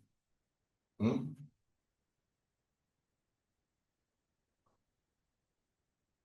Cuando pensamos en la construcción de los umbrales, ¿no es cierto? Esto es muy viejo, ¿no? Pero es algo gráfico que nos puede servir a nosotros de pensar de dónde sale el umbral. La Organización Mundial de la Salud determinó que en países como los nuestros, en países emergentes, la forma de poder analizar un umbral es a través del PBI per cápita. Cuando tenemos umbrales entre 1 y 3 PBI per cápita, podemos analizar o considerar como tal, como umbral para un análisis de costo-efectividad. ¿Qué pasaba? ¿Por qué se pensó en esto? Porque no había ningún parámetro realmente que pudiéramos anclarnos para ver dónde nos paramos en poner un umbral que nos permita definir hasta acá estamos bien, podemos pagarlo, hasta acá no va realmente. Entonces se analizó claramente que cuando tenemos un valor de costo-efectividad entre 1 y 3 es ideal, ¿sí? Cuando tenemos más de 3 no nos sirve, realmente prácticamente lo descartamos, ¿sí? Y esto a veces choca, ¿no?, con lo que son hoy en día las terapéuticas de alto costo. Porque cuando nos metemos en alto costo, esta tabla no corre, ¿no? Entonces, hay unos parámetros nuevos. Es más, hace poco tiempo salió una publicación que trabajó bastante el IEX en esto, en definir un poco cuáles son los umbrales de costo-efectividad en el alto costo, ¿de acuerdo? Y se barajaron varios escenarios, ¿sí? Los invito a leer el paper, sinceramente, que prácticamente definen realmente la utilización, ¿sí?, de estos estudios, ¿sí? Perdónenme, no me di cuenta, se los voy a traer la semana que viene, les voy a traer la cita para que lo puedan bajar, pero la verdad me olvidé de agregarlo en este caso. Pero sí, hicieron un trabajo bastante extenso y prácticamente, yo como yo digo, uno a veces dice, ¿uno está de acuerdo? Yo no sé si estoy de acuerdo, lo único que puedo decir es que es lo que hay, ¿no? Y es lo que yo me puedo parar objetivamente en definir si realmente es útil o no para este caso. El segundo estudio, ¿se entendió lo que es costo-efectividad? ¿Sí? Vamos con el estudio de costo-utilidad, y acá las utilidades, uno va a decir, empezamos a navegar un poquito algo más semántico, pero las utilidades en sí en economía se las considera como satisfacciones, ¿no es cierto? ¿Por qué digo satisfacciones? Porque de alguna manera reflejan, ¿no?, impacto en los pacientes. Y la utilidad en economía, ¿no es cierto?, lo van a ver ahora en una tabla, se observa de esa manera, y la forma de medirlo objetivamente en los pacientes es a través del QALY. El QALY es el outcome fundamental que nos permite a nosotros analizar estos estudios. Es importante un tema que se discute mucho en el mundo, ¿no? Ustedes saben que en las enfermedades en sí en general, ¿qué es un QALY? ¿Tenemos en claro qué es el concepto de QALY? No, pero vamos a empezar. El QALY son años de vida ajustados por calidad. Es colocar un cuadrante donde yo coloco años de vida de los pacientes y la calidad de vida. Entonces, en virtud de eso, decimos calidad de vida, 0 muerte, 1 estado de salud perfecto. Eso en cuanto a calidad. Años de vida, años lo que tengan. ¿De acuerdo? Ahora, lo que yo voy a estar analizando es, en virtud de los años de vida que el paciente se logre ganar, ¿bajo qué concepto de calidad lo está haciendo? Y es embromado, porque ¿qué quiere decir esto? ¿Qué pasa a veces con tratamientos, por ejemplo, oncológicos? Venimos y decimos, sí, los pacientes, tratamiento oncológico, sobrevida, 5 años, perfecto. ¿En qué estado? ¿Y en qué estado? Por ejemplo. Entonces, no es que todo sea de la misma manera, pero los quali se utilizan en todas las patologías. Y hay un tema que es muy importante también. Muchas veces estamos acostumbrados a leer los qualis medidos en distintos países. La percepción de la calidad de vida en las distintas culturas es diferente también, ¿no es cierto? Entonces, a ver, ¿qué estamos midiendo? No sé. A veces nos genera a lo mejor esta cuestión filosófica de pensar si el quali que se esté interpretando en una patología crónica, como puede ser una artropatía, como puede ser una colagenopatía, en donde los pacientes a lo mejor en muchos casos están eh, severamente imposibilitados, ¿no? En cuanto a su percepción del dolor, en cuanto a la percepción de la incapacidad, en cuanto a la percepción de la invalidez. A veces en el impacto, cuando uno le hace una encuesta de calidad, ¿no es cierto? No es la misma. Y eso es importante porque uno lo que dice, sería bueno que tengamos nuestras patologías con nuestro ajuste de quali adecuado en virtud de lo que es una sociedad latinoamericana, por ejemplo, ¿no? Como para estar más cerquita de este lado del charco, ¿no? Y ajustarla como tal. Ahora, es importante eso desde el punto de vista de la valoración. ¿Cómo se valora un quali? ¿No? ¿Cómo lo valoramos? Nosotros decimos, bueno, los pacientes tienen una sobrevida de 1 año, yo le hago una encuesta de calidad. Hay cuestionarios, tanto genéricos como específicos, en calidad de vida, donde en virtud de esos cuestionarios se saca esta conjunción de calidad de vida y años de vida ganados. ¿De acuerdo? O sea, cuando uno construye el quali de un paciente con determinada patología, ¿no? Es una población de pacientes que yo los tengo con esa patología, les hago estas encuestas, tanto específicas como genéricas, y en virtud de eso construyo este famoso parámetro del quali. Yo les traje una tabla que ahora se la voy a mostrar en un ratito y van a ver distintas patologías con distintos niveles de quali para que se entienda lo que quiero decir. Y lo que vamos a estar construyendo es decir, bueno, en virtud de mi intervención que yo haga, ¿cuánto es el quali que yo puedo mejorar en este paciente? ¿De acuerdo? Porque de alguna manera lo que hago es estandarizarlo.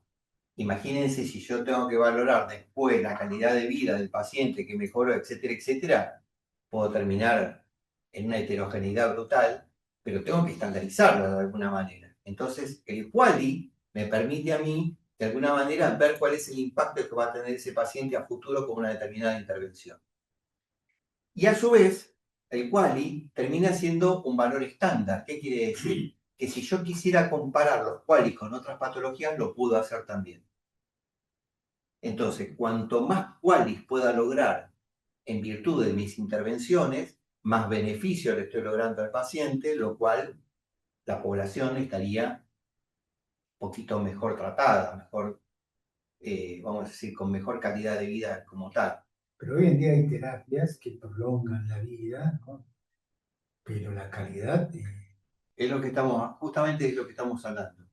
no. Cuando hablamos nosotros, cuando hablamos del quali, estamos hablando de años de vida ganado en virtud de la calidad. Evidentemente, si el quali se incrementó es porque el impacto en calidad también lo fue.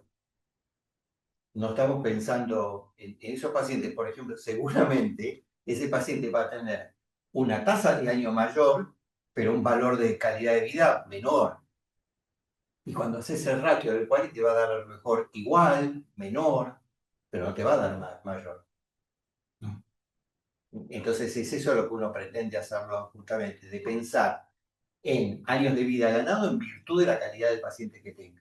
Claro, ¿y cómo impactaría esto en el paciente? Porque esto, Justamente, bueno, se supone que evidentemente si vos estás interviniendo y el paciente mejora en calidad, mejora en cuantificar mejor sobrevida, se entendería que el ajuste también vendría a la calidad del paciente también. O sea, no solamente en esto que sucede, por ejemplo, en donde la calidad te baja, porque ahí en ese caso el ratio no te va a dar nunca, porque el impacto después a posteriori es menor. El mismo paciente después, en lugar de poner 0,5 que va a tener en total, va a terminar teniendo 0,3, 0,5 igual, y vivió más tiempo, pero otra que la calidad fue un desastre. ¿Me explico? sí, sí, sí. ¿Mm? Estaba Pero pensando en las sí, patologías crónicas, que secuelas neurológicas que están ahí. sí, o capaz que no tienen impacto. Te puede pasar también eso.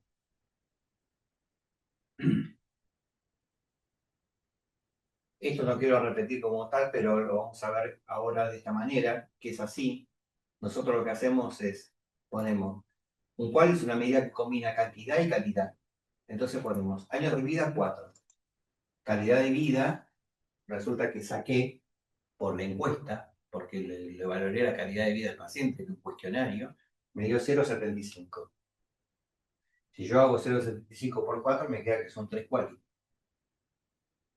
¿Está claro? ¿Sí? ¿Y si para qué sirve? Porque me permite tomar una decisión, pero aparte, estos 3 quali tenemos que ver si esto es basal o si es en general o si es a posteriori. En general, el valor de 3 estamos hablando a posteriori, porque van a ver que los pacientes que tienen de entrada, ¿no es cierto?, basalmente son menos de 1. ¿Por qué? Porque el paciente, uno le hace la encuesta en el momento, en el día 0, ese paciente está vivo, le hice la encuesta y me dio tanto. Pero resulta que si yo lo dejo 4 años de tratamiento, se me va a 3 quali. Lo que me está hablando este paciente es que este paciente vivió mejor y seguramente ajustado por este 0,75 que se fue incrementando, que no es un tema menor. Discúlpame, ¿hay alguna tabla? Pues hablar de 3 cuales. Sí, señor. Lo que usted me pide, usted lo va a tener. Esto es al título del consumidor, ¿no? Si lo querés ver, después vuelvo para atrás. Es esto que te quiero mostrar. Esta es una tabla. Esto es un ejemplo, ¿no es cierto? ¿Qué estamos hablando? Fíjense, un paciente sano es 1, porque calidad de vida, si está sano, debería estar en 1, ¿no es cierto? Un año, 1 de calidad. Una menopausia, bueno, tiene poco impacto en este caso. Piensen que estos son datos poblacionales, chicos. Por favor, no piensen que esto no es un paciente. Esto es una población de millones de pacientes y se sacó un promedio. La verdad que en los pacientes, la mayoría, la menopausia pareciera que no tiene impacto, ¿no? Efectos secundarios por los antihipertensivos.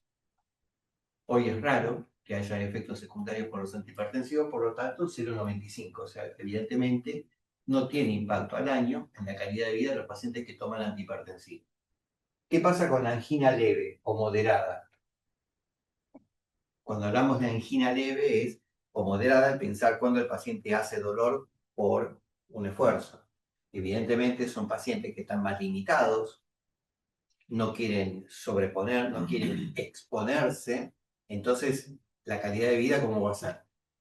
Menor, ¿no? O al menos lo van a reflejar con mayor limitación. Por lo tanto, fíjense que 0,90 y 0,70.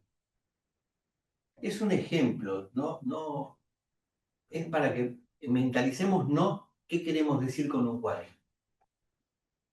Si el paciente tiene angina severa, es obvio que el impacto va a ser mayor. Por lo tanto, 0,67. Lo cual me está diciendo que la calidad de vida está más restringido. ¿Qué pasa si un paciente está ciego, sordo, mudo? 0,50. Evidentemente tiene impacto. Ya le estamos bajando a la mitad. ¿Sí? Un paciente que está internado, 0,39. O sea que la internación tiene fuerte impacto en ese paciente cada vez que se interna. ¿Mm? Entonces, lo que estamos analizando acá, ¿sí?, es el impacto de la calidad de ese paciente en ese momento que es el día 1. Este es el día 0. Los pacientes analizamos el cual y nos encontramos con esto. Y decimos, bueno, estos pacientes intervenimos.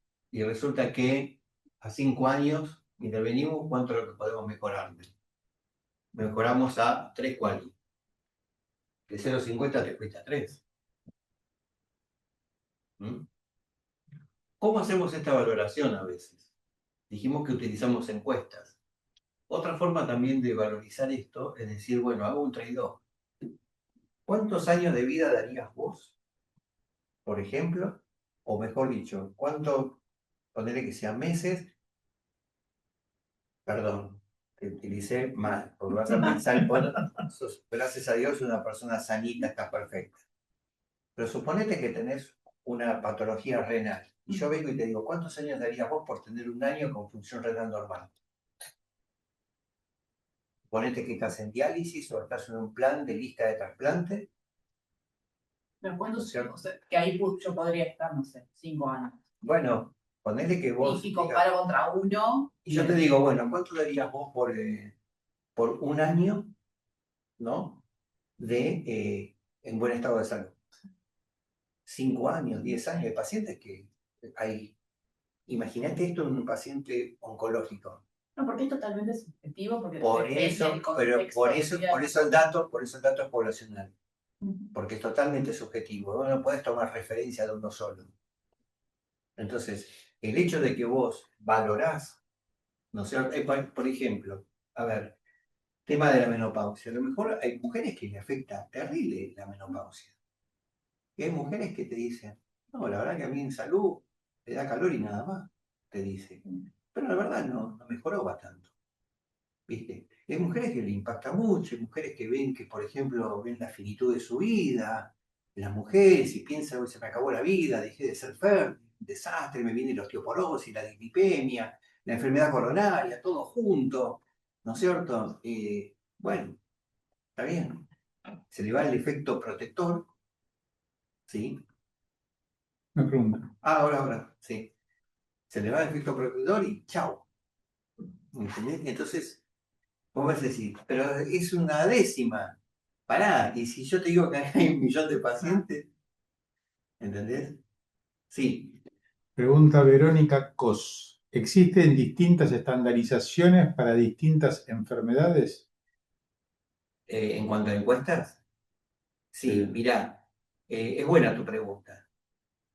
Cuando vos construís estos cuestionarios, es importante entender que hay 2 tipos de cuestionarios. Uno son los cuestionarios genéricos, como puede ser el SF36 o el Euroqual, ¿no? Que ahora no sé qué versión estamos hablando, que esos son cuestionarios de tipo genérico. ¿Qué quiere decir? Todos los pacientes pueden ser sometidos a esos cuestionarios, pero hay cuestionarios que son específicos de cada patología, ¿no es cierto? Y en general, los cuestionarios que son propios de cada patología pueden sobreestimar el valor de la calidad. Por eso es importante cuando se valora calidad de vida tener en cuenta un genérico que me ajuste de alguna manera el valor sobreestimado por el específico, ¿no es cierto? Se construye, es un diseño, es un modelo que se utiliza y se vuelca, es un diseño matemático, no quiero entrar mucho en detalle, pero quiero un poco entender que cuando analizamos calidad de vida debemos ajustarlo de esa manera. Y sí, hay encuestas, hay muchas patologías que tienen su propia encuesta, muchas patologías, ¿no? Por ejemplo, la urticaria, ¿no? ¿Alguien le da pelota a la urticaria? Nadie, a nadie le importa la urticaria. Perdón que lo diga de esta manera. Y alguien me va a odiar con lo que voy a decir. Pero a nadie le interesa la urticaria. El impacto que tienen los pacientes es brutal. Es brutal. Los pacientes que sufren de urticaria crónica espontánea, por ejemplo, ¿no es cierto? Hay pacientes que se vuelven locos, sinceramente, de pensar que le agarran esas crisis de picazón, de qué sé yo lo que tienen, pero... Y a veces están meses pululando por diversos servicios hasta que alguien le encuentra la beta de que, bueno, ya tuviste más de 6 semanas de enfermedad, evidentemente es una enfermedad crónica. Bueno, gracias. Pero son tipos que, por ejemplo, viven tomando antihistamínicos. Se la pasan tomando antihistamínicos, no le dan ningún resultado. Toman 2 dosis, 3 dosis, 4 dosis de antihistamínicos, que es lo que indican las guías. Algunos están con corticoides, otros están con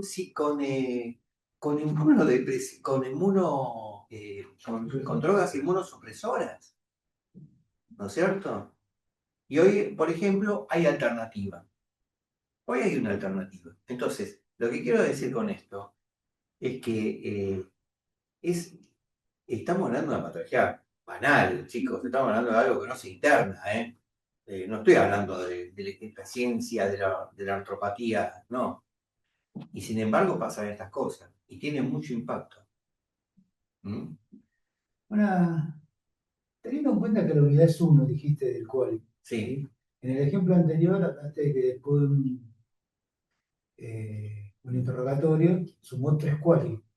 No, después de la intervención. Después de la intervención. Sí, sí. Intervine durante tanto tiempo y te ¿El digo 3 esto. quali cómo lo interpreto? Porque si la unidad máxima es 1.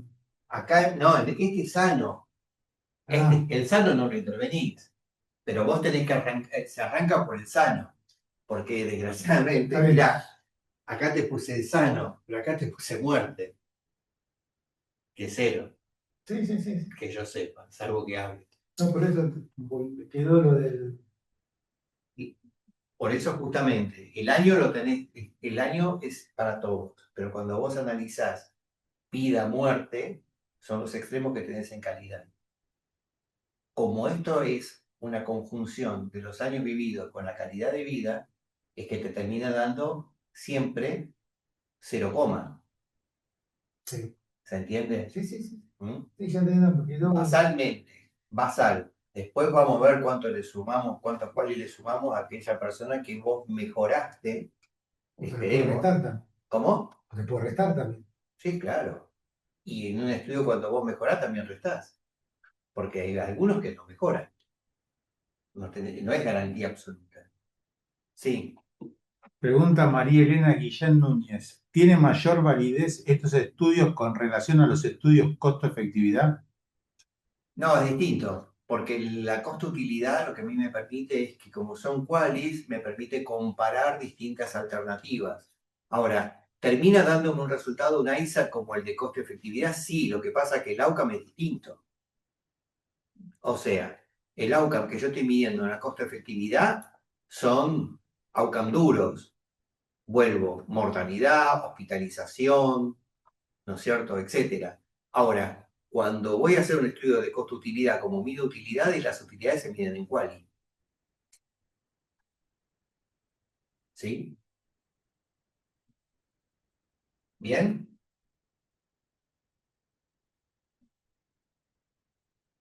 ¿Se entiende hasta acá? ¿Vamos bien? ¿Sí? Podemos volver, ¿eh? Miren que hay tiempo. Tenemos hoy, el martes. Podemos estar un montón.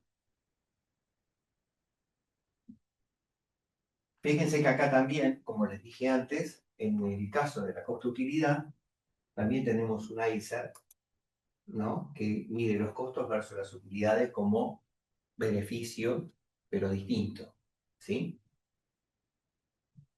Que acá se llama IQ, ¿sí? Por el tema de costo-utilidad, el otro era de costo-efectividad, es el costo incremental con los cuales ganados, ¿sí?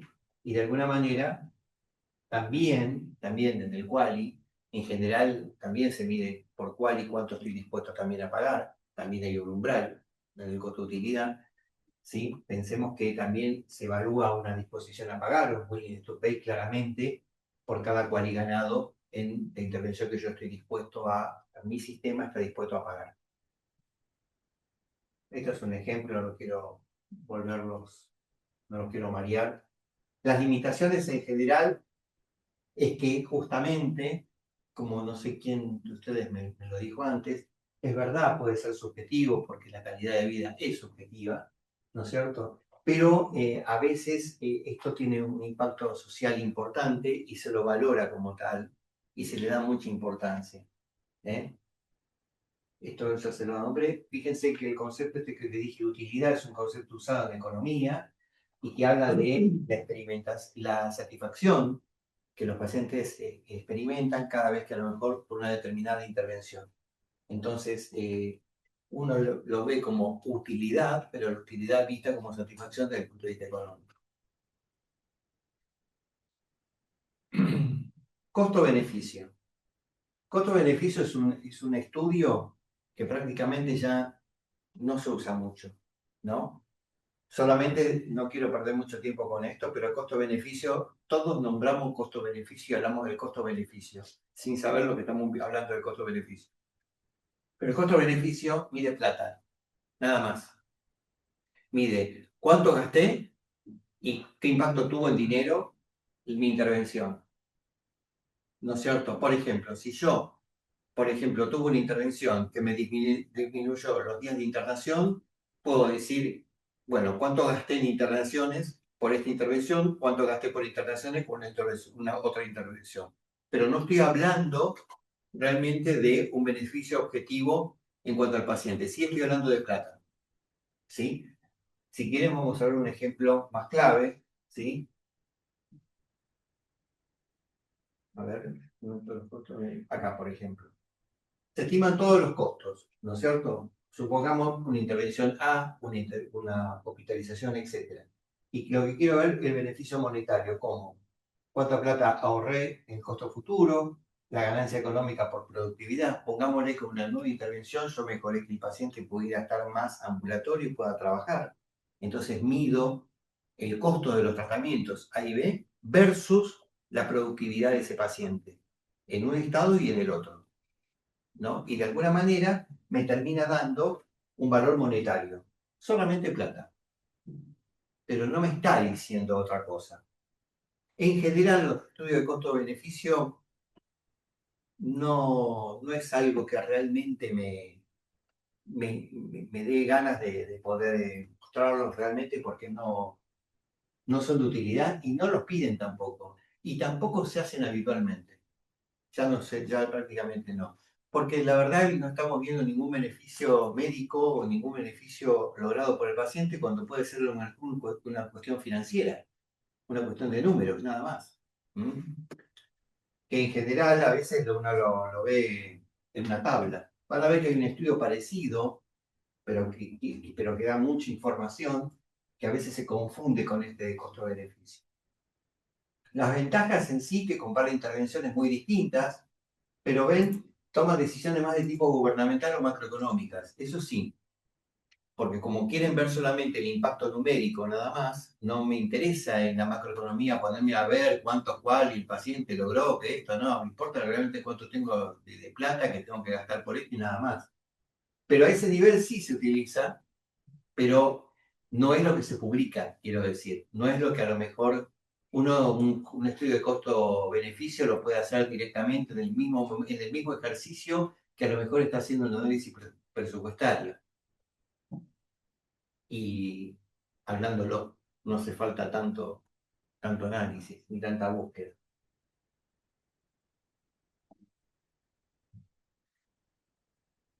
Vamos a ver una serie de estudios ahora que son mucho más interesantes, y me parece que viendo esto vamos a cortar, pero es lo último porque ya me parece que los otros van a llevar un poquito más de tiempo. Pero costo de enfermedad. Este es un estudio, yo les diría que para arrancar cualquier análisis económico, lo primero que uno tiene que hacer es un estudio que se llama carga de enfermedad. ¿Alguno de ustedes conoce lo que es la carga de enfermedad? ¿Algunos no lo vieron? Bueno, la carga de enfermedad yo les diría que es el pilar más importante de definir el costo de una enfermedad. ¿Cuánto cuesta el infarto en la Argentina? ¿Cuánto cuesta un paciente? ¿Cuánto cuesta el cáncer de pulmón? ¿Cuánto cuesta la insuficiencia renal? Obviamente el diálisis. ¿Cuánto cuesta un trasplante? Eso, que lo digo y que la verdad todos abren los ojos así porque les interesa, eso se llama análisis de carga de enfermedad. Cuando yo analizo una patología y mido internaciones, consultas, complicaciones, todo eso me va a dar un único valor representativo, ¿no? Ustedes van a decir, pues si sumo todos los pacientes, no, es un promedio, ¿no? Que voy a tener. Cuando yo digo cuánto cuesta un infarto, me van a decir, ¿cuánto cuesta un infarto en Buenos Aires? ¿Cuánto cuesta un infarto en Catamarca? ¿Y cuánto cuesta un infarto en Tucumán? ¿No? Eso habitualmente se hace una especie de ratio general y se promedia y se toma una especie de mediana para poder definir cuánto cuesta realmente una patología. Cuando hablamos del costo de una enfermedad, estamos hablando de la enfermedad y sus consecuencias en el sentido de entender todo, ¿no es cierto?, en total. ¿Cuánto cuesta el infarto? Vamos a decir, pero que el infarto que se le hizo trombolisis, el infarto que se hizo angioplastia, el infarto que fue a cirugía. ¿Cuál es el infarto que estamos midiendo? No, yo te estoy hablando de cuánto cuesta el infarto. Y esos conceptos se utilizan mucho, ¿no es cierto?, para hacer el análisis basal de una enfermedad. Se lo voy a mostrar gráficamente cómo se ve esto.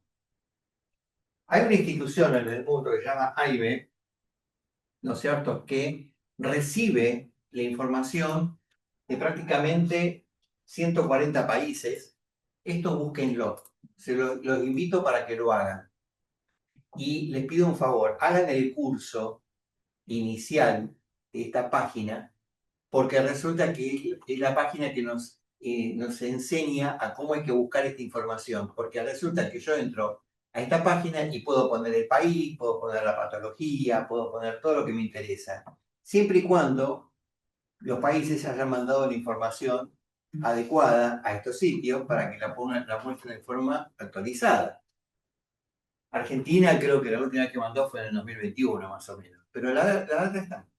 Métanse y busquen Argentina y se van a dar cuenta. Y uno puede de alguna manera determinar datos, por ejemplo de muerte prematura, de incapacidades, de determinadas, de un montón de enfermedades. Ahora les voy a mostrar cómo es. Yo me juego que esto les va a gustar. Entonces, lo que tiene de interesante esto es que yo tengo un mapa total y donde yo veo todas las patologías y puedo decir cuál es el impacto que tienen todas estas patologías en virtud de mi sistema. ¿Cuánto me representa a mí, ¿no?, tal patología en tal país y principalmente viéndolo en datos epidemiológicos, en costos, etc. Y acá ¿Cuánto está. representan en términos económicos? ¿Sí? Este es un ejemplo, ¿sí?, de cómo muestran los datos de cada país. Supongamos que esto supongamos, porque resulta que lo quise hacer, y resulta que no sé qué pasó con esta foto, les juro que la hice hoy. Porque resulta que quise capturar uno para poder mostrarles y resulta que no sé qué pasó, pero no me funcionó. Pero les quise traer un modelo para que vean cómo es. Fíjense, yo tengo un cuadro como este, ¿sí?, donde estoy mirando prácticamente un montón de patologías. Cirrosis hepática, patología inmunológica, stroke, cáncer de colon rectal, cáncer de pulmón, enfermedades congénitas, enfermedad ginecológica, endocrinológica, enfermedad renal crónica. Estos cuadritos es el costo real de lo que me impacta en mi sistema. Y encima me muestra, si yo me posiciono en cada uno, me va a mostrar la prevalencia que tengo. ¿Sí? Vamos a decir, ¿esto está actualizado? Habitualmente están actualizados. Si uno se mete en distintos países, está actualizada la información. Argentina es lo que mande, porque estos habitualmente lo que hacen es mandar la información para que se publique y se generan estos famosos cuadros, que es muy interesante porque nos habla de la magnitud que tiene la patología dentro de nuestro país. ¿De acuerdo? Uno puede decir, bueno, entonces quiere decir que datos epidemiológicos hay. Sí, puede ser que hayan, pero no están actualizados. Ese es el problema. Lo interesante de esto es cuando uno entra, ¿sí? Fíjense que GBD es Global Burden Disease, es enfermedad, es carga de enfermedad global. Y uno lo que observa es, en virtud de cada uno de los países, porque este es un solo país, Y lo que estamos viendo acá es el impacto de cada una de las patologías por cuadrito, o sea, lo posiciona. ¿De acuerdo? Y lo interesante claramente es ver un poco el impacto de la enfermedad en virtud de todo nuestro mapa. Y es interesante de verlo, ¿no? Por ejemplo, a veces uno puede ver que, fíjense, la diabetes es un cuadro significativo. ¿Ves? Yo no veo que sea un cuadro chiquitito. Es lógico, en general en Argentina se estima aproximadamente 11-12% hoy la tasa de diabéticos, principalmente más de tipo 2. Bien, estos son enfermedades infectológicas, enfermedades por accidentes, EPOC, pacientes asmáticos. Entonces empezamos a ver cómo esto nos repercute. Y esto es lo que nos permite hacer un análisis, ¿no?, de carga de enfermedad. Perdón, ¿el color es por algo en particular? Sí, el color sí, porque esto te habla un poco de, vos fíjate, de magnitud, en virtud de, principalmente en la misma gama de los verdes, cuando te habla de esto, un verde más oscuro, es porque la caída pareciera que es más importante que accidente de la vía, ¿cómo se dice? Pública. Vía pública, no me salía, disculpa. Me refiero a que está las determinadas enfermedades, ¿no?, que muestra el cuadro. Esto es lo que te demuestra que son enfermedades crónicas, Ahí está. ¿no es cierto? Estos son enfermedades infecciosas, estos son enfermedades de accidentes, ¿sí? Perfecto. Y acá te habla un poco de las magnitudes. Evidentemente, cuanto más oscuro sea esto, es porque más peso tiene dentro de la población. Ansiedad, ¿no? Pero, guarda, yo no sé qué país es el que le saque los fondos, no importa. Lo que quiero mostrar es que cuando uno lo pueda leer, qué significa en cada uno de los lugares. ¿Sí? Vamos a seguir viendo esto el martes que viene. Esto es muy importante. Hagan el ejercicio si pueden, aunque sea hasta el martes que viene, que vale la pena. Les va a gustar porque da mucha data. Y métanse en Argentina a ver si pudieron recabar información. Así que bueno, nos vemos el martes que viene.